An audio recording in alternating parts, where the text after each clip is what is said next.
appreciate the great background, Jane. I did appreciate the plants and such from the other presentation, so thank you for that. Yeah, and I was inspired by your video of your student building creating a garden. So yeah. So I'm going to go through just for about 10 minutes or so, just imagining some things to think about. So the way I'm perceiving this right now is that we're getting to know each other. And this is working out, for me, this is working out and wondering about practice with peers.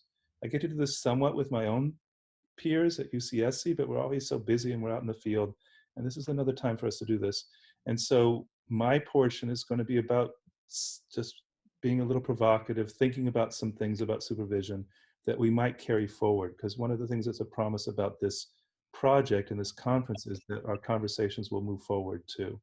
So I'm going to be talking about reimagining our teaching as supervisors and reimagining our mentorship as supervisors. And some of the things I'll share, just thinking about choice in UDL, focusing on development, anti-racist pedagogy, anticipating the future, thinking about mentorship in terms of communities of practice, rehearsals, assessment, evaluation, and what I call the long conversation. I shared that with some folks yesterday. So I'm going to move through this very purposefully, and we'll have time later to talk about things. So the first thing I want to start with is thinking about UDL. It's come up in a number of our sessions already. A handful of years ago, I'm working with student teachers, and UDL is all new to me. Okay, so I'm learning how to talk about UDL with my student teachers, but all along the way, I'm imagining how do I incorporate those practices in my own teaching. So in my program, I supervise and I also teach practical courses and seminars and such too. So I have to think about it as well. So a thought to put out there is how do we incorporate these understandings into teaching of our student teachers? If we're asking them to think about the differences out in the field of their students and how to respond to those in positive, productive ways, how do we do the same for our own work with our student teachers? Something I've been wrestling with over the years is just, I don't believe there's a cookie cutter notion of what a teacher should be. I know my student teachers come in to us in all the different ways and all their different experiences around teaching and learning. And then I also have to imagine and value that they're going to go out into the field as good teachers, but not all the same good teachers. So how do we think about that in our teaching? So the other part that I'm drawing from UDL as well is just how do we incorporate choice in the way we interact with our students?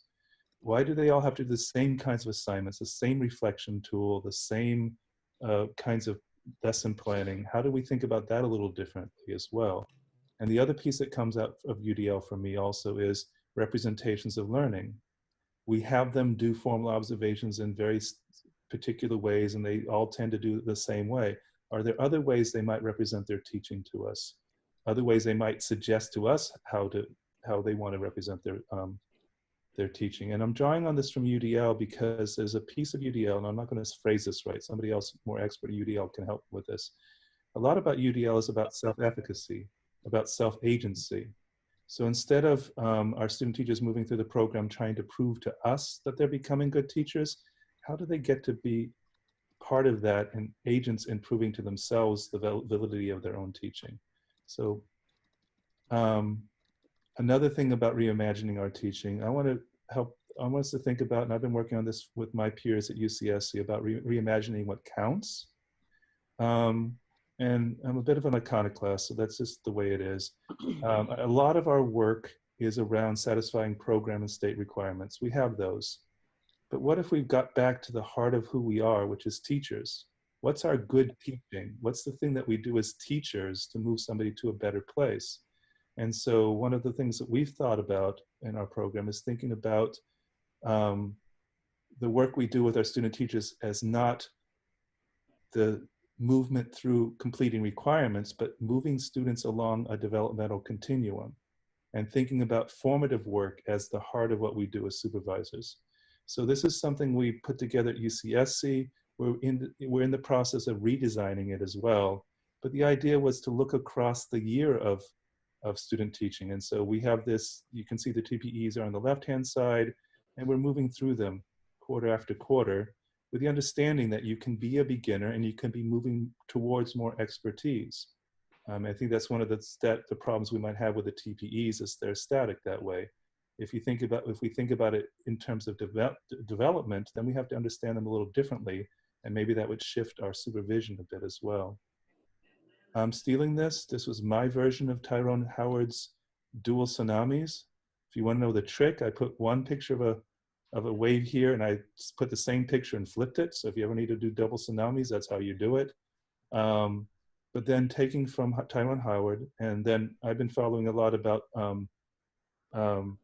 abolitionist teaching as well. How do we think about those things as shaping the work we might be doing with our student teachers? And the other part, and this is in response to COVID as well, I know with my peers, we're talking about all the things we think about teaching in schools, they're up for grabs, and there's going to be some shifts over the next few years, and that we have to be in a position to anticipate those. So even for us in our program, and some of you I know are having this as well, we're having our last year's grads being pulled into learning pod teaching. We didn't expect that. What does that mean for our supervision, our developing them as teachers? So lots of things we have to think about in the future as well. So I want to talk about reimagining our mentoring. And this is really close to my heart. There's things that we're trying out. I'm going to say that at UCSC, we're working some things out. And this is something I shared in a session earlier. And I'm borrowing this from lots of other people. So this isn't like our ideas at UCSC. In our supervision and our mentoring, we often think about work starting in dyads. So it's often the teacher pair. It's the supervisor student teacher pair, like on the left here.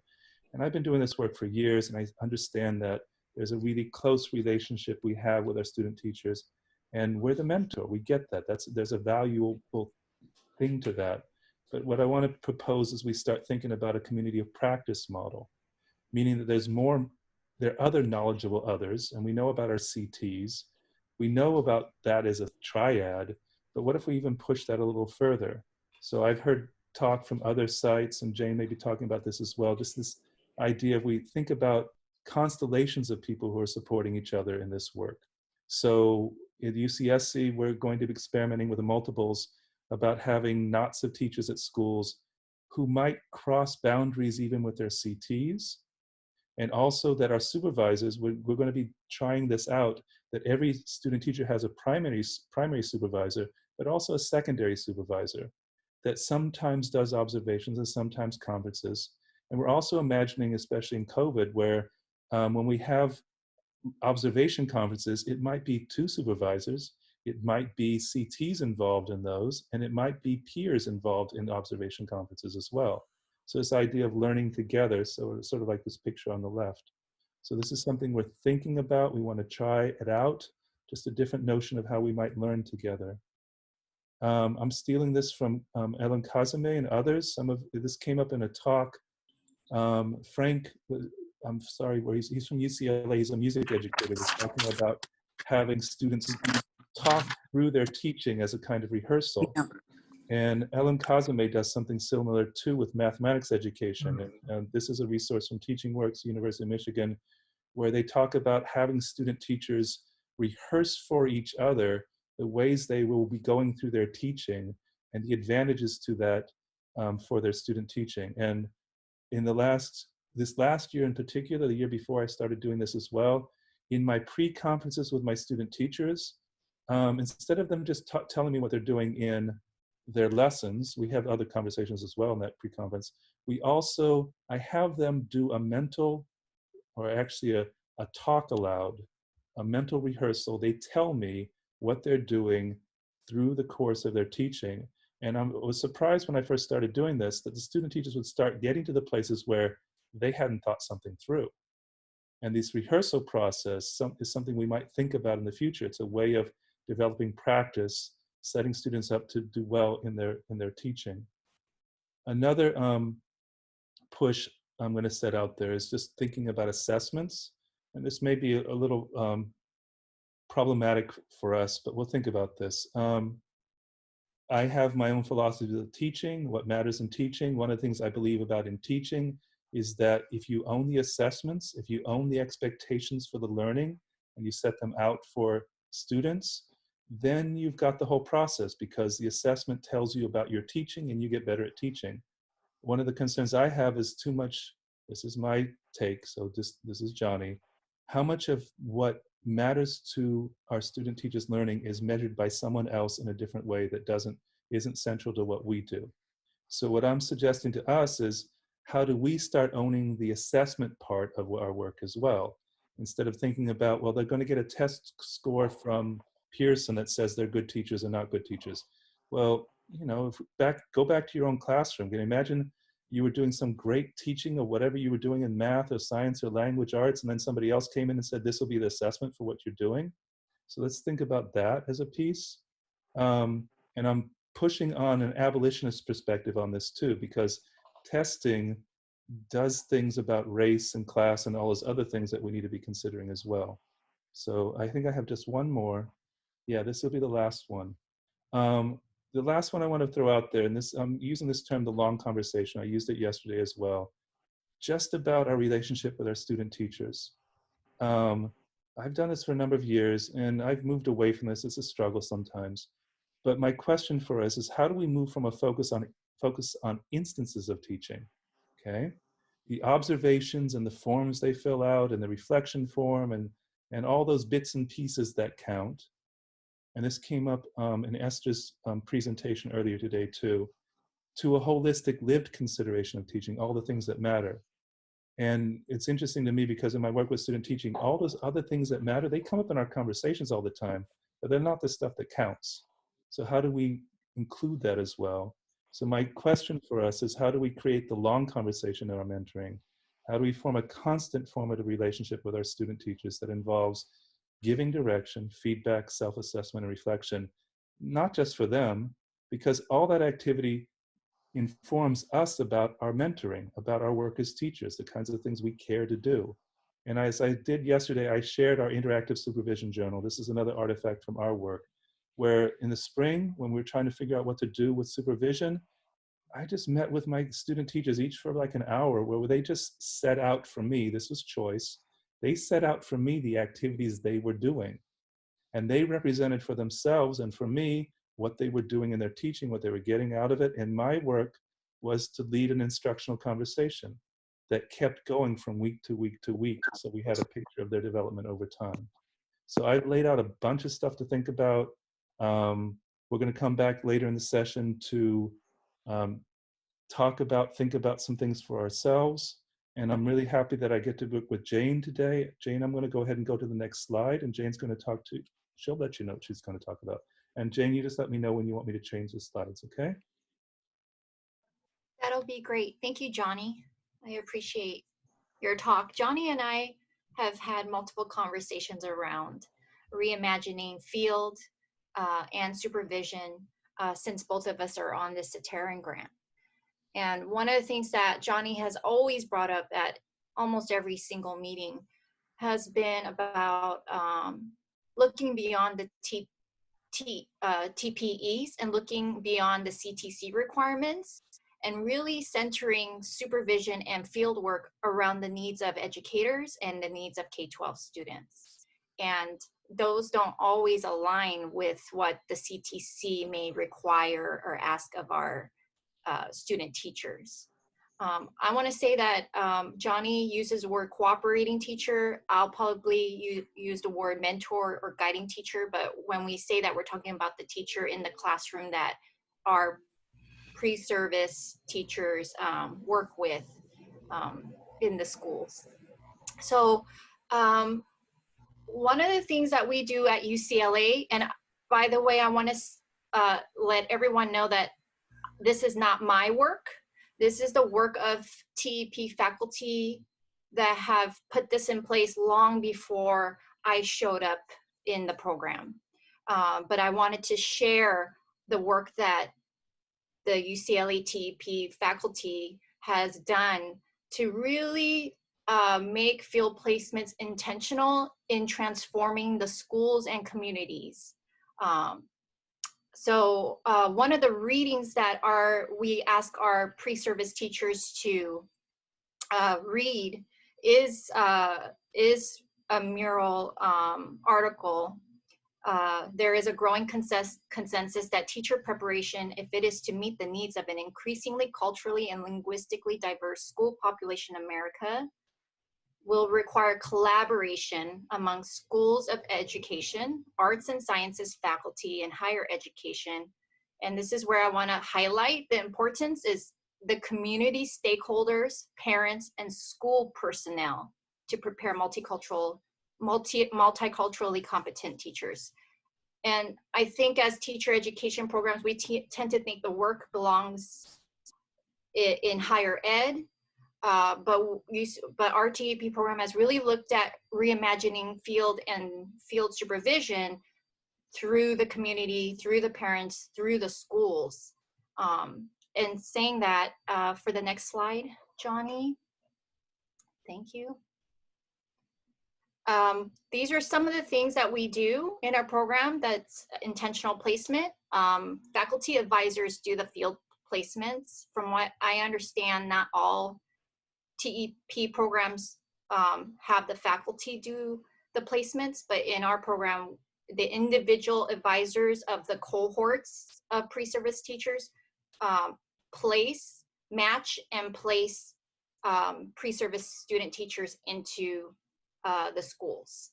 The intent is to group them in 3+ in a school. So we try to prevent singleton, although that may happen. That is not, the intention is to group them in a school.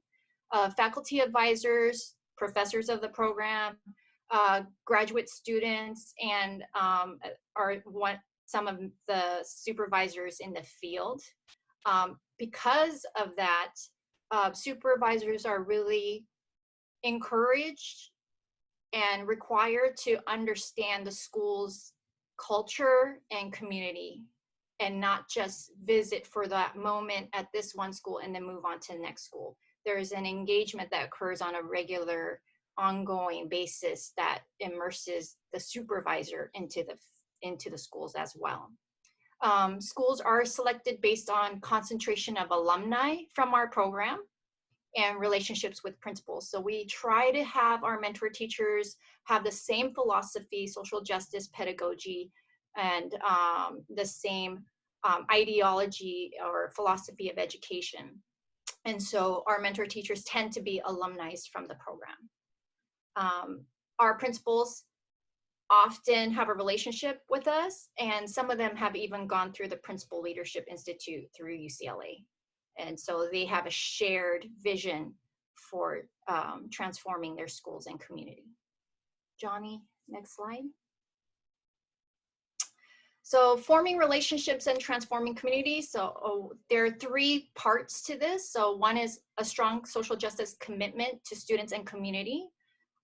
Building capacity at the school with alumni and TEP network. So the more teachers we have that are from our TEP program, the more power or empowered they are in making real systematic and changes within the school. And then thirdly, engaging in community work as community teachers. This piece is actually not tied into the CTC requirement. So doing community work might not count towards the 600 hours required of our teachers, but it does count towards the coursework they take with us in our program. So for example, we have a project called the Community Inquiry Project, which is also known as the CIP. And in this qualitative ethnographic research project, students do together in groups, they do this project based on their school site. So that is why it's also important that they be in groups at school sites. The school sites typically are in South LA, Central LA, or East LA, where there's a high concentration of need. The CIP project requires our students to look at the impact of, for example, parent centers, health centers, and other community-based educational resources. Later on, they use that knowledge to link their project-based learning or problem-based learning, PBL projects, to these community resources. The intent of these projects are actually to help deepen the understanding of the school and the community and the culture, And it's a ethnographic practice that helps them become insiders in a school community rather than outsiders observing from afar. Johnny, next slide. And we have two criteria for how a school meets the needs of our, what we define as UCLA. So underserved, which means under-resourced, hard to staff, communities of color, such as demographic information defined by race, ethnicity, emergent bilingual English language learners, foster youth, homeless youth data. We also looked at low income. Is it Title I? Does it offer free? What population, percentage of the student population receives free or reduced lunch? And then academic need. And the next slide. The next slide is our second criteria for placement. We look specifically, obviously, as you may know, LA is really large and it has pockets of affluent schools, and then it has pockets of not so affluent schools. So we do concentrate in certain areas within this boundary. And this also helps them to then, when they look for jobs, once they receive their preliminary credential, our hope is that those same schools that they were at or in the same communities, that they then find teaching positions there and have the experience, a full year experience of understanding and being immersed in the culture and community of that neighborhood or school. And so this is the intention of keeping them in certain areas and to build that capacity. And the next slide. One of the things that Tyrone Howard speaks about is the effectiveness of teachers. And this is another reading that we do with our first year teachers, is from Hearing Footsteps in the Dark. And it's, he talks about how the practices of teacher effectiveness is based on how they mirror their classrooms with family and community practices, beliefs, and values. And as a student had said, make schools seem like home. And in order for schools to feel like home, teachers must acknowledge and immerse themselves in the community and culture. So hence we really believe and value the community educator model of placing them in these clusters. Thank you. Thank you so much, Johnny and Jane, for the presentation. I've noticed in the chat some discussion about the missing standards, and I think that was really resonated with what you were talking about, being sure that it centers your supervision and not just what's asked for in the TPEs, for example. So we're going to be dividing you up into breakout rooms, and in the breakout rooms, you'll have a document that I've just linked in the chat that will ask you to reflect on the conversation and your own ideas about reimagining supervision. And then we're going to come back together to have a whole group discussion. Okay, well, it looks like everyone is back from the conversations. Johnny and Jane, would you like to ask or answer any questions that you see on the document, or would somebody like to get the discussion started? We have about 7 minutes. The only thing I wanted to say is thank you for filling in the document. Johnny and I wanted all of us to contribute to your knowledge and all that you have experienced as supervisors. And so honestly, I'm not sure if I could even answer these questions, but I would love to hear more from the audience as well. Anybody want to offer any questions? I just want to say I appreciated my group. Something that I'm going to say here, we said it together, is that we might think about a session in a month or two where it's absolutely focused on supervision, like what to do now. And we all may be smarter in 2 months, and that might be something we do. I'll bring something up just because our group was talking about something you raised, Johnny, which is this, instead of focusing on these discrete moments in time and this lesson or that observation, looking at the bigger, thinking how you teach and those bigger, more important questions. And somebody mentioned the example that was shared this morning in Rita's talk of the teacher who was feeling very disenfranchised and marginalized in her school. So that's like, when would that conversation, how do we make sure we're addressing those bigger issues or conversations? So I'm curious to hear your ideas. Well, I'll just put something out there. I'm being philosophical again. That this notion of, I keep coming back to teaching because I'm a teacher going into my supervision, and sometimes folks talk about teaching as an art, and sometimes teaching as a science. Well, there's both to it, and there's points at which if it's an art, you have to step back and get the whole of it. But then as a science, there are the particulars. So I'm not against TPEs or TPAs or whatever, but they're frames for us to think about the pieces that matter. But we have to understand why they matter to each other, and understand that teaching is a human endeavor. It's not a bunch of pieces of things. So that's why I keep coming back to the holistic piece. And I know it's philosophical, and I know making it work is something to discuss, but in all of our teaching, I know that, if we were just, I hope we're mostly beyond this, prescribed scripted curriculum, we know how deficit that is and what we miss in students. And how do we avoid that for our own self, instead of going through a checklist of TPEs or whatever? What are the things we should be looking for in the teachers that we're working with? I don't know. I hope that helps a little bit, Lisa. I can thank you. It's wonderful. I like hearing the words around that. Welcome out, Aida. Thank you. I was just going to say I appreciate thinking about it as a science and an art, and I think that at UCLA we talk a lot about theory and practice, and I think I won't speak for all of my colleagues, but I have sometimes gotten the criticism from our students that we actually spend a lot of time on identity. We spend a lot of time on talking about all the isms and the challenges, and then our students feel like, I need practices. I need the things that I can do in the classroom.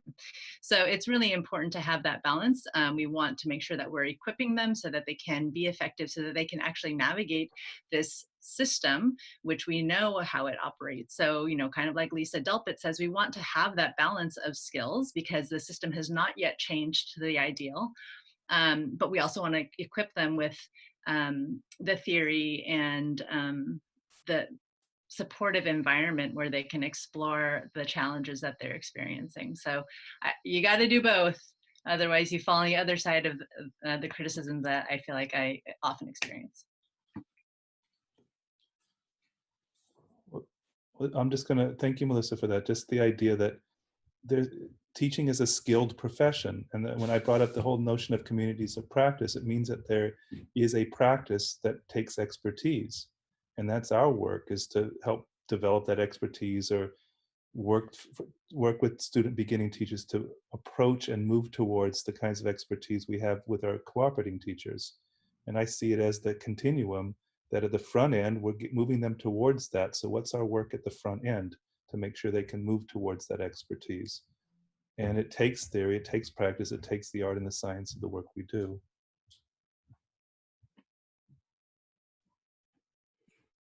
One of the things I appreciated, Johnny, you bringing up is the intersection of the UDL framework.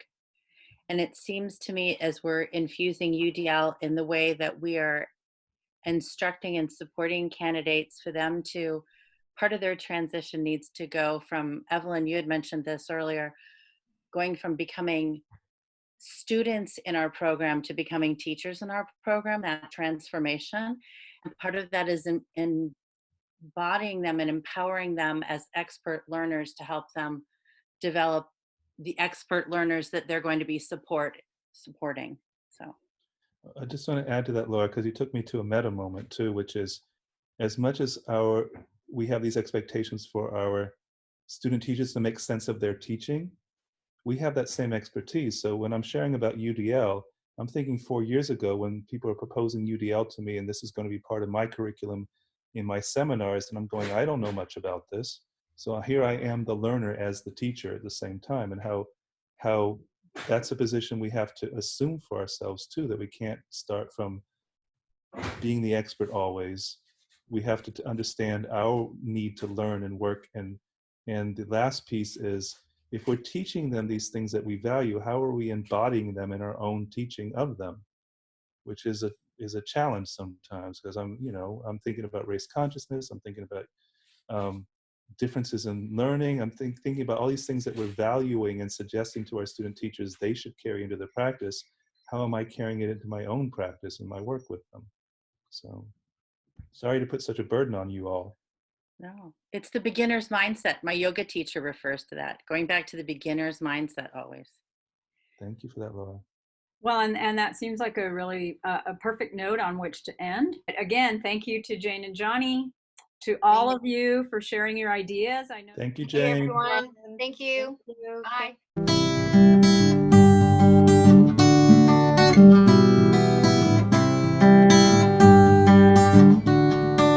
Bye.